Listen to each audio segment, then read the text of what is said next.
Hello guys, welcome to our channel. This is Teja. ప్రస్తుతం మనతో పాటు సీనియర్ జర్నలిస్ట్ బాలాజీ గారు ఉన్నారు. నమస్తే సార్. నమస్తే. సో మగవాళ్ళకు కూడా తెలంగాణ రాష్ట్రంలో బస్ రిజర్వేషన్స్ ఉంటాయని చెప్పేసి ఒక వార్త వెలుగులోకి వచ్చింది. అది ఎంతవరకు వాస్తవం నమ్మొచ్చు అంటారా? యాక్చువల్గా మహాలక్ష్మి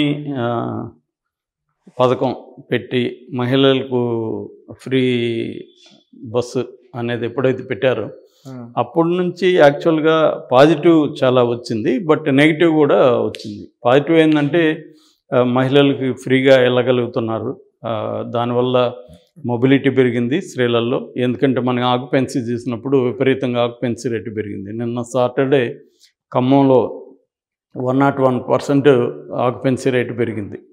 సో వాళ్ళకి ఎప్పుడు వాళ్ళ టార్గెట్ ఏంటంటే, ఎప్పటి నుంచో వాళ్ళ టార్గెట్ ఒక రోజు కలెక్షను ₹1,00,00,000 అనుకుంటున్నారు. కానీ మొన్న ఫస్ట్ టైము 1.53 crores వచ్చింది వాళ్ళకి. ఓకే.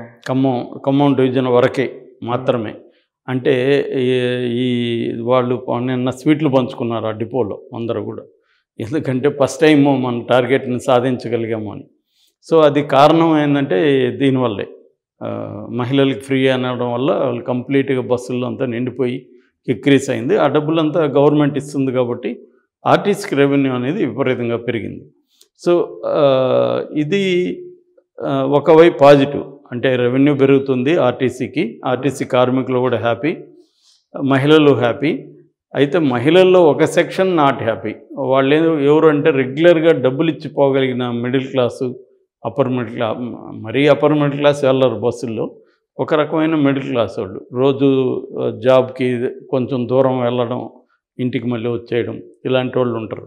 వాళ్ళు ఏంటంటే రెగ్యులర్ కమ్యూటర్స్ పాస్ తీసుకుంటారు, లేదా టికెట్ కూడా వాళ్ళు తీసుకుంటారు. వాళ్ళకి ఫ్రీ అవసరం లేదు. వాళ్ళకి ఏంటంటే కంఫర్టబుల్గా బస్సులో కూర్చొని జాబ్కి వెళ్ళి మళ్ళీ జాబ్ చేసినాక అలసిపోయి ఉంటారు కాబట్టి మళ్ళీ సీట్లో కూర్చొని ఇంటికి వస్తే వాళ్ళు ప్రశాంతంగా మళ్ళీ ఇంటికి వచ్చి పని చేసుకోగలుగుతారు. కానీ ఇప్పుడు ఏంటంటే కిక్కిరిసిపోయినాయి, బస్సు ఎక్కాలంటే వాళ్ళు భయపడిపోతున్నారు. ఎందుకంటే ఆ బస్సులో నిలబడమే కష్టం. అదొక పెద్ద రోజంతా పనిచేసి ఇలాగ ఇంటికి వెళ్ళాలంటే వాళ్ళ వల్ల కావట్లేదు. కొన్నిసార్లు అసలు ఎక్కే పరిస్థితి లేకుండా బస్సు వెళ్ళిపోతుంది. బస్సు వెళ్ళిపోయినాక వాళ్ళు ఏం చేయాలో తెలియట్లేదు. ఎవరినో ఒకరిని అడిగి మళ్ళీ వాళ్ళు డబ్బులు పెట్టుకొని వెళ్ళాల్సి వస్తుంది. దీని బదులు మేము డబ్బులు ఇస్తాం, మాకు బస్సు సపరేట్గా పెట్టండి అని డిమాండ్స్ కూడా వస్తున్నాయి. ఇక మగవాళ్ళు అయితే ఇంకా ఘోరం. మగవాళ్ళు అయితే వీళ్ళతో పోటీపడి ఎక్కలేరు ఉమెన్తో. ఎందుకంటే పోటీ పడితే ఎక్కువ ఉమెన్ సంఖ్య ఎక్కువ ఉంటుంది కాబట్టి మళ్ళీ వీళ్ళ మీద కేసులు పెడతారు. సో కాబట్టి వీళ్ళు ఎక్కే పరిస్థితి లేదు, ఎక్కిన సీట్లు ఉండట్లేదు. సో ఇది అందుకని వీళ్ళేమో టికెట్ డబ్బులు తీసుకోవాలి, వీళ్ళకేమో అవతల వాళ్ళు డబ్బులు తీసుకోరు. మనం డబ్బులు తీసుకుంటున్నాం, మనకు సీట్ లేదు, మనకి మళ్ళీ పైగా వీళ్ళు దగ్గర తిట్లు మనకు. ఇలాగ మగవాళ్ళు మా ఓట్లు మీకు వద్దా అని వీళ్ళ నుంచి అగ్రెషన్ వస్తుంది. సో దీనంతా ఇప్పుడు ఏంటంటే సజ్జనారు చాలా ప్రోయాక్టివ్గా ఉంటారు. ఆయన ఏ జాబ్లో ఉన్నా కూడా. సో ఆయన ఇవన్నీ గమనిస్తున్నారు. అందుకని ఇప్పుడు ఒక సర్వే పెట్టారు. ఆల్ డిపో మేనేజర్స్ అభిప్రాయాలు అడుగుతున్నారంట. మగవాళ్ళకి సపరేట్ సీట్లు 55 సీట్లు ఉంటాయి జనరల్గా యావరేజ్ బస్సులో.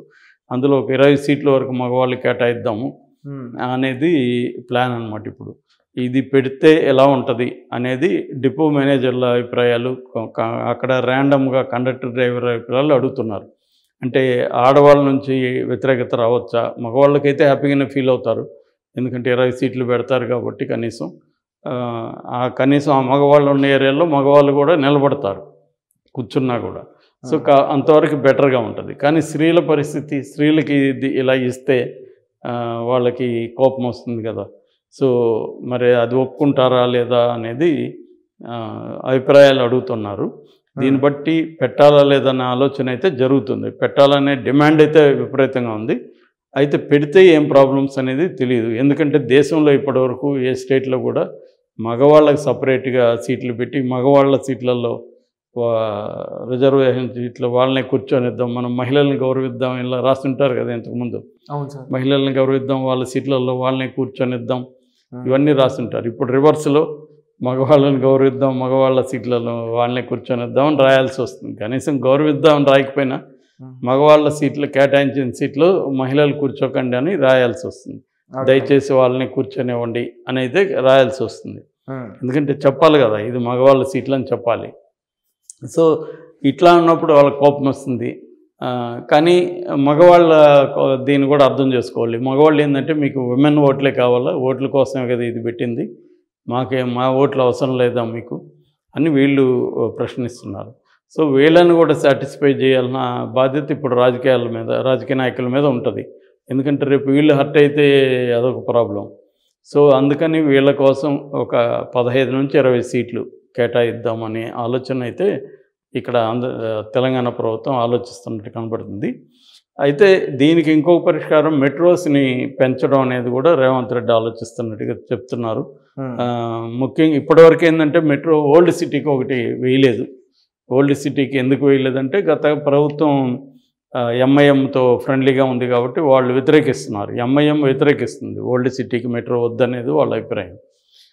అందువల్ల 6 కిలోమీటర్ల వరకు గ్రౌండ్ వర్క్ అంతా అయిపోయినా కూడా ముందుకు జరగకపోవడానికి ప్రధాన కారణం ఎంఐఎం వాళ్ళు. సో ఇప్పుడు కాంగ్రెస్ ప్రభుత్వంలోకి వచ్చింది కాబట్టి కాంగ్రెస్కి ఎంఐఎంకి ఏం ఫ్రెండ్షిప్ లేదు కాబట్టి కాంగ్రెస్ వేయాలన్న ఆలోచన కాంగ్రెస్కు ఉన్నట్టుగా చెబుతున్నారు.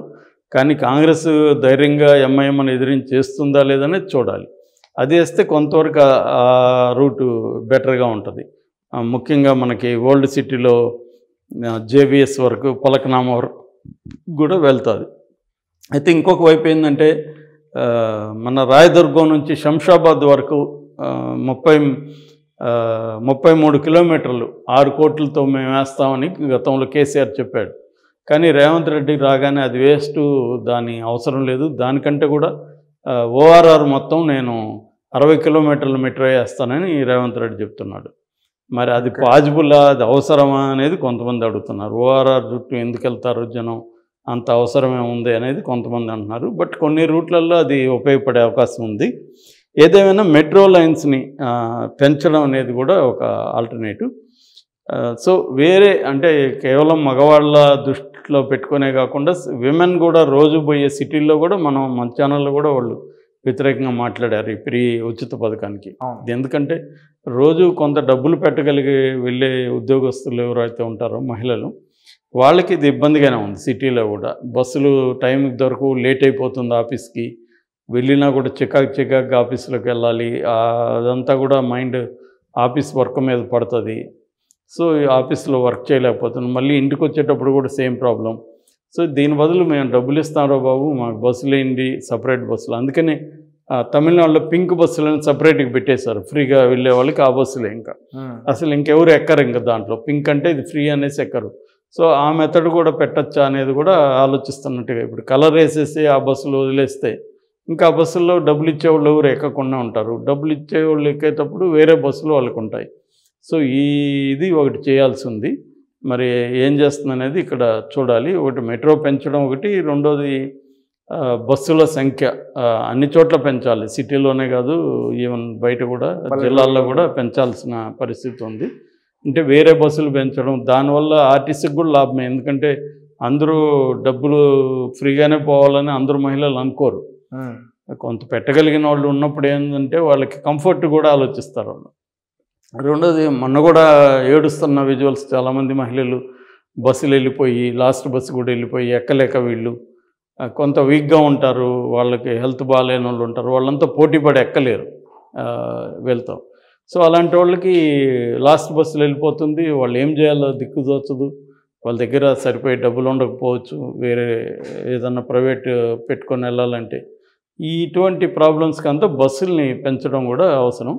ఏదేమైనా ఇంకొక కొంతకాలం తర్వాత మనం మగవాళ్ళకి మాత్రమే ప్రత్యేక సీట్లు అనేది హైదరాబాద్లో చూసే అవకాశం కనబడుతుంది. Okay sir, thank you so much. Thank you.